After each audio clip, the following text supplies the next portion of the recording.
Doctor plus நேயர்கள் அனைவருக்கும் அன்பான வணக்கங்கள். நான் ஸ்ரீவர்மா மருத்துவமனையின் பெண்கள் சிறப்பு மருத்துவர் ஜெயரூபா. 40 வயசுக்கு மேல பெண்களுக்கு உடல் எடை அதிகரிக்கிறது, மூட்டுக்கு மூட்டு வலி உண்டாகிறது, தைராய்டு சம்பந்தமான பிரச்சனைகள்லாம் ஸ்டார்ட் ஆயிடுச்சு டாக்டர். சரியான இரவு தூக்கமே இல்ல. ஞாபக மறதி நெறைய இருக்கு. எப்பவுமே உடம்பு டயர்டா இருக்கு அப்படின்னா, இந்த ஒரே ஒரு எண்ணெய் இல்லன்னா ஒரு மூலிகை நீங்க எடுத்துக்கிட்டீங்க அப்படின்னா, கண்டிப்பா உங்களுடைய நெறைய பிரச்சனைகள் வந்து சரி பண்ணும். ஸோ 40 வயசுக்கு மேல போம்போது, ஈஸ்ட்ரோஜன் ஹார்மோன், புரொஜெஸ்ட்ரான் ஹார்மோன் இதில வந்து சில மாற்றங்கள் உண்டாகும். அதனால நம்ம உடம்புல இன்சுலின் ரெசிஸ்டன்ஸோ, ஸ்ட்ரெஸ்ஸ அதிகரிக்கக்கூடிய கார்ட்டிசால் ஹார்மோன் இந்த மாற்றங்கள்லாம் உருவாகிறதுனால, உடல் எடை திடீர்னு அதிகரிக்கிறது. இப்ப நான் நார்மலா தான் சாப்பிடுறேன், எக்ஸர்சைஸ்லாம் பண்றேன், முன்ன மாதிரியே தான் நான் இருக்கேன். ஆனாலும் வெயிட் இன்க்ரீஸ் ஆகுது. ஒரு 3 மாசத்துக்கு ஒரு முறை, 4 மாசத்துக்கு ஒரு முறை வெயிட் பார்க்கும்போதெல்லாம் கொஞ்சம் 1 கிலோ, 2 கிலோ வந்து இன்க்ரீஸ் ஆகி தான் இருக்கு. நைட்ல சரியான தூக்கமே இல்ல. தூக்கத்த தொடங்குறதே சிரமமா இருக்கு. சில சமயங்கள்ல நான் தூங்கிட்டேன் அப்படின்னா, நைட்ல 3 மணி, 4 மணிக்கு திருப்பியும் வந்து விழிப்பு வந்துருச்சுன்னா, தூக்கம் வந்து வரமாட்டேங்குது. ஞாபக மறதி நெறைய இருக்கு. ஒரு குறிப்பிட்ட வார்த்தையோ, இல்ல எதுக்காக நான் அந்த ரூமுக்குள்ள போனேன், இல்ல அடுப்புல பால் வச்சேன்னா மறந்துடுறேன். இந்த மாதிரி அந்தந்த சமயங்கள்ல நடக்கக்கூடிய விஷயங்கள்லாம் எனக்கு மறந்து போயிடுது. பழசெல்லாம் நல்லா ஞாபகம் இருக்கு. ஸ்ட்ரெஸ்ஸான விஷயங்கள்லாம் நல்லா ஞாபகம் இருக்குன்னு சொல்லுவாங்க. அதே மாதிரி மூட்டு வலி இருக்கு, இடுப்பு வலி இருக்கு, கழுத்து வலி இருக்கு. இந்த மாதிரி ஏதாவது ஒரு வலியோடையே நான் அந்த நாள தொடங்குறேன். எப்பவுமே உடல் சோர்வு இருக்கு. வேலை செய்யணுங்கிற விருப்பமோ, இல்ல ஏதோ ஒரு விஷயத்த நம்ம செய்யணுங்கிற ஒரு விருப்பமே வந்து எனக்கு இல்ல. ஸோ இந்த மாரி நிலைகள் 40 பிளஸ்ல இருக்கக்கூடிய நபர்கள் நெறைய பேர் வந்து ஃபீல் பண்றாங்க. ஸோ இதற்கு காரணம் அந்த ஹார்மோன் சம்பந்தமான மாற்றங்கள் தான். இது மட்டும் இல்லாம, ஒரு 40 பிளஸ்ல இருக்கிறவங்களுக்கு செரிமான கோளாறுகளும் வந்து உண்டாக ஆரம்பிக்கும். அதற்கு அவங்களுடைய குடல் சம்பந்தமான பாக்டீரியாஸ், வைரஸஸ் ப்ராப்பரா இல்லாததும் முக்கியமான காரணம். ஸோ இதற்கு ஒரு அற்புதமான தீர்வு, அதாவது ஒரு மருந்து இந்த விஷயம் எல்லாத்தையுமே சரி பண்ணும் அப்படின்னா, அது வந்து கருஞ்சீரக எண்ணெய், இல்ல கருஞ்சீரகம் பவுடரா நம்ம வந்து எடுத்துக்கலாம். ஸோ இந்த ஒரு மூலிகையை நீங்க எடுத்துக்கிறதன் மூலமாக நிறைய பிரச்சனைகள வந்து சரி செய்ய முடியும்.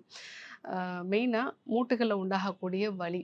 இதில இருக்கக்கூடிய தைமோக்யூரோன்ங்கிறது ஒரு பெஸ்ட் ஆன்டி இன்ஃப்ளமேட்டரி. அது மூட்டுகள்ல உண்டாகக்கூடிய வலி, வீக்கத்த வந்து குறைக்கும். இந்த ஹார்மோன் மாற்றங்களால உடம்புல உண்டாகக்கூடிய அதீதமான சோர்வு, அதையும் வந்து இது சரி செய்யும். நல்ல இரவு தூக்கம் இல்லாதது, இது இன்ஃப்ளமேஷனால தான் உங்களுக்கு அந்த இரவு தூக்கம் வந்து இல்லாம இருக்கும். ஆல்ரெடி இது இன்ஃப்ளமேஷன குறைக்கிறதுனால நல்ல இரவு தூக்கம் இருக்கும். முக்கியமா தைராய்டு சம்மந்தமான பிரச்சனை இருக்கிறவங்க, மெயினா இந்த பெரிமெனோபாஸ் பீரியட்ல தைராய்டு எப்படி ஸ்டார்ட் ஆகும் அப்படின்னா, அ ஒரு சப்கிளினிக்கல் தைராய்டு அப்படின்னு நம்ம சொல்லுவோம். டிஎஸ்ஹெச் வந்து 7, 8 இந்த மாரி கண்டிஷன்ல தான் இருக்கும். இம்மீடியட்டா அதுக்கு மாத்திரை நீங்க ஸ்டார்ட் பண்ணாம, கருஞ்சீரக எண்ணெய் ஸ்டார்ட் பண்ணும்போது பாடியில இருக்கக்கூடிய இன்ஃப்ளமேஷன் வந்து குறையும். ஒரு சிலருக்கு இந்த ஹஷிமோட்டோ தைராய்டிட்டிஸ் இருந்தாலும், அவங்களுமே இந்த கருஞ்சீரக எண்ணெய் வந்து எடுத்துக்கலாம். இது டிபிஓ ஆன்டிபாடிஸ் நம்ம வந்து சொல்லுவோம். அதாவது நம்ம தைராய்டு நார்மலா தான் வேலை செய்யும். அந்த தைராய்டுக்கு எகெயின்ஸ்டா நம்ம உடம்புல ஆன்டிபாடிஸ் வந்து புரொடியூஸ் ஆயிடும். அதற்கு காரணம் நம்ம குடல்ல இருக்கக்கூடிய லீக்கி கட் அப்படிங்கிறது. செரிமானம் ஆகாத உணவுப் பொருட்கள்லாம் ரத்தத்தில கலக்குது அப்படின்னா, அது இந்த ஆன்டிபாடி ரியாக்ஷன வந்து அதிகப்படுத்தும். ஸோ இந்த ஒரு விஷயத்த சரி செய்யக்கூடியது கருஞ்சீரகம். ஸோ இந்த கருஞ்சீரகம் எடுத்துக்கும்போது தொடர்ந்து ஒரு 8 வாரங்கள் எடுத்துக்கும் பொழுதே லீக்கி கட் மாதிரியான பிரச்சனைகள் வரல. நல்ல ஒரு பெட்டர்மென்ட் இருக்கு. ஒரு 6 மந்த்ஸ் எடுக்கும்போது தைராய்டை ரிவர்ஸ் பண்ண முடியும். அதுவும் மெயினா சப்கிளினிக்கல் தைராய்ட ரிவர்ஸ் பண்ணலாம். ஸோ இந்த 40 பிளஸ்ல இருக்கக்கூடிய நெறைய பிரச்சனைகளுக்கு இந்த கருஞ்சீரக எண்ணெய், இல்ல கருஞ்சீரக பவுடர் வந்து ஒரு நல்ல தீர்வா இருக்கும். ஆனா இது எப்படி எடுத்துக்கிறது? என்ன அளவுல வந்து எடுத்துக்கிறது? ஏதாவது நம்ம சேர்த்து எடுத்தா இதனுடைய வீரியம் இன்னும் அதிகப்படுத்த முடியுமா? அப்படின்னு கேட்டீங்கன்னா, கண்டிப்பா முடியும். இது என்ன டோசேஜ்ல வந்து எடுத்துக்கணும் அப்படின்னா, 1/2 டீஸ்பூன்லேருந்து 1 டீஸ்பூன் அளவுக்கு எண்ணெயா எடுத்துக்கலாம். கருஞ்சீரக எண்ணெய், அதாவது கலோஞ்சி ஆயில் நம்ம சொல்லுவோம். இத வந்து 1/2 டீஸ்பூன்லேருந்து 1 டீஸ்பூனா வந்து நீங்க எடுத்துக்கிட்டீங்க அப்படின்னா, இது கரெக்ட்டான ஒரு அளவு. அதே சமயத்தில பவுடரா நீங்க வந்து எடுத்துக்கிறீங்க அப்படின்னா, 1/4 டீஸ்பூன்லேருந்து 1/2 டீஸ்பூன், அதாவது 500 மில்லிகிராம் ஃபர்ஸ்ட்டு ஸ்டார்ட் பண்ணணும். அதுக்கப்புறமா நீங்க கொஞ்சம் கொஞ்சமா அத வந்து இன்க்ரீஸ் பண்ணிக்கலாம். இந்த கருஞ்சீரகம் நீங்க கேப்சூலா வந்து ஸ்டார்ட் பண்றீங்கன்னா, 1 கிராம் கேப்சூலா வந்து ஸ்டார்ட் பண்ணலாம். இந்த கருஞ்சீரகத்தோட எதெல்லாம் நம்ம சேர்த்து எடுத்துக்கிட்டா இன்னும் பலன்கள் அதிகமா இருக்கும்னு கேட்டீங்கன்னா, தேன் கலந்து எடுத்துக்கலாம்.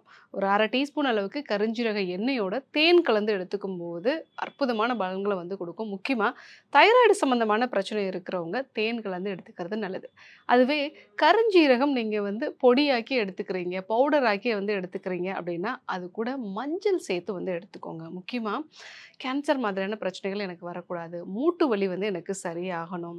உடம்புல இருக்கக்கூடிய இன்ஃப்ளமேஷன வந்து குறைக்கணும் அப்படின்னா, மஞ்சள், கருஞ்சீரகம் இது 2யும் வந்து சேர்த்து நீங்க பொடி பண்ணி வச்சுட்டு, அத கூட நீங்க வந்து பசு நெய் சேர்த்து வந்து எடுத்துக்கலாம். ஏன்னா, இந்த கருஞ்சீரக எண்ணெய் வந்து கொழுப்புல கரையக்கூடிய வைட்டமின் தான். அதேபோல இந்த மஞ்சள்ல இருக்கக்கூடிய கர்க்குமினும் கொழுப்புல கரையக்கூடிய ஒரு ஆல்கலாய்டு தான்.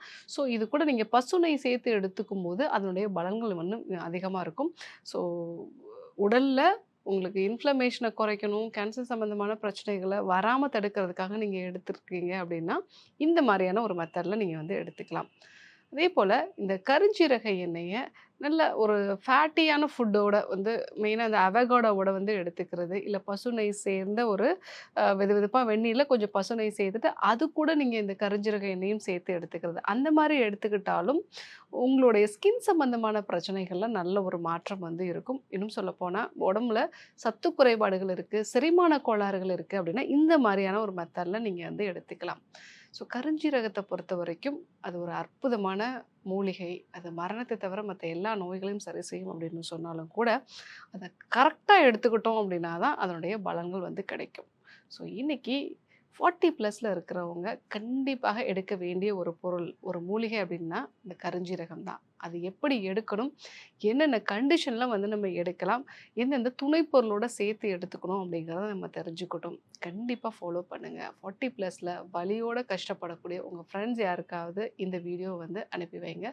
ஸோ இத பத்தி மேலும் சந்தேகங்கள் இருந்தது அப்படின்னா, கமெண்ட்ல சொல்லுங்க. இதே போன்று இன்னொரு அற்புதமான வீடியோல உங்கள சந்திக்கிறேன். நன்றி, வணக்கம்.